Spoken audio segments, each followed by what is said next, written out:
l'intervention des Américains, puisque, rappelons-le pour ceux qui regardent l'émission, Hillary Clinton était en Algérie, et on va revenir sur l'Algérie. Abdoulaye, dites-nous, et puis Noël ensuite, comment vous regardez cette question malienne? Vous aussi, vous dites un peu comme ce député, comme ce vice-président malien, oui, la guerre tout de suite, c'est urgent, c'est important, c'est ce qu'on entendait dans le sujet tout à l'heure. Oui, la guerre elle est vraiment urgente, car chaque jour qui passe, les populations du nord du Mali sont amputées, les femmes sont violées, comment dirais-je, il y a des atrocités qui se commettent de jour en jour. Plus l'intervention militaire dure, tarde à venir, plus les terroristes et puis les Touaregs indépendantistes qui ne sont autres que des narcotrafiquants et puis des simples bandits se confortent dans leur position sur le terrain, quoi. D'accord, c'est intéressant parce qu'on va, pour que ceux qui nous regardent voient ce qu'est un Touareg, qu'est-ce qu'ils font, parce qu'il y a un grand débat sur le trafic de drogue, sur les armes, on va en parler. Noël, pour ou contre? Excusez-moi la question un peu basique, mais important, utile de s'engager aux côtés des Africains dans ce dossier malien? Formellement opposé, complètement opposé, que ce soit s'engager, que ce soit aider, que ce soit n'importe quoi, même pas à se mêler, même pas à parler de ce problème. Voilà, je suis forcément totalement opposé à ce que la France participe à cette intervention. Pourquoi êtes-vous aussi radical? Enfin, il y a quand même un volet humanitaire, un volet terroriste. Oui, enfin ça c'est ce qu'on dit à chaque fois.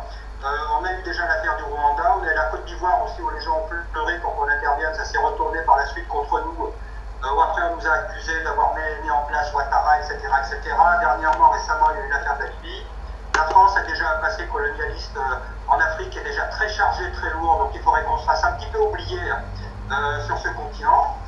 Et puis bon, il ne faut pas oublier aussi que nous avons une armée d'occupation au Gabon qui est là-bas depuis je ne sais pas combien de dizaines d'années, qui ne sert à pas grand-chose à part protéger une famille de dictateurs qui squattent le pouvoir depuis plus de 40 ans. Voilà.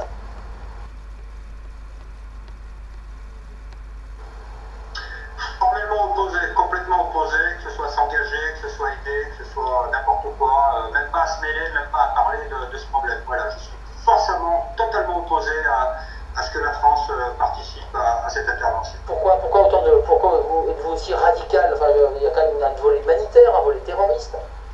Oui, enfin ça c'est ce qu'on dit à chaque fois. On a eu déjà l'affaire du Rwanda, on a eu la Côte d'Ivoire aussi où les gens ont pleuré pour qu'on intervienne, ça s'est retourné par la suite contre nous. Où après on nous a accusés d'avoir mis en place Ouattara, etc., etc. Dernièrement, récemment, il y a eu l'affaire de la Libye. La France a déjà un passé colonialiste en Afrique qui est déjà très chargé, très lourd, donc il faudrait qu'on se fasse un petit peu oublier sur ce continent. Et puis bon, il ne faut pas oublier aussi que nous avons une armée d'occupation au Gabon qui est là-bas depuis je ne sais pas combien de dizaines d'années, qui ne sert à pas grand-chose à part protéger une famille de dictateurs qui squattent le pouvoir depuis plus de 40 ans. Voilà.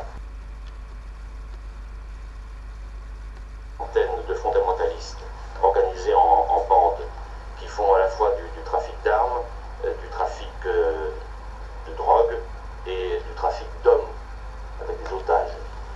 Et ils sont animés directement ou indirectement par AQMI. AQMI, c'est Al-Qaïda. Centaines de fondamentalistes organisés en bandes qui font à la fois du trafic d'armes, du trafic de drogue et du trafic d'hommes avec des otages. Et ils sont animés directement ou indirectement par AQMI. AQMI, c'est Al-Qaïda. On entend quand même un ministre de la Défense qui dit attendez, AQMI c'est Al-Qaïda, c'est à notre porte, il y a un risque terroriste. Il vous fait peur, vous, en tant que citoyen, entre guillemets, ce risque terroriste? Parce que je rappelle que François Hollande a été menacé après qu'il soit intervenu au sommet de la francophonie par un mouvement. Verbalement, il était en danger dès lors qu'il a pris la parole sur ce dossier. Alors ça a été minimisé, en tout cas ça a été publié par les médias. L'enjeu terroriste, Noël, je voulais vous entendre. Là aussi, on s'en préoccupe pas, on regarde pas? L'enjeu terroriste, ça veut dire quoi terroriste? Je vous rappelle que du temps de l'occupation allemande, les résistants étaient appelés terroristes et ensuite on les a appelés résistants et héros.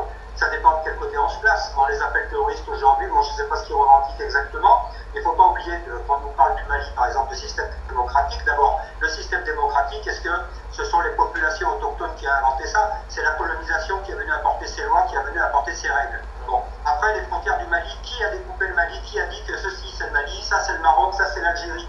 C'est le colonisateur encore. Oui ou non? Oui, non, oui. L'enjeu terroriste, ça veut dire quoi terroriste? Je vous rappelle que du temps de l'occupation allemande, les résistants étaient appelés terroristes et ensuite on les a appelés résistants et héros.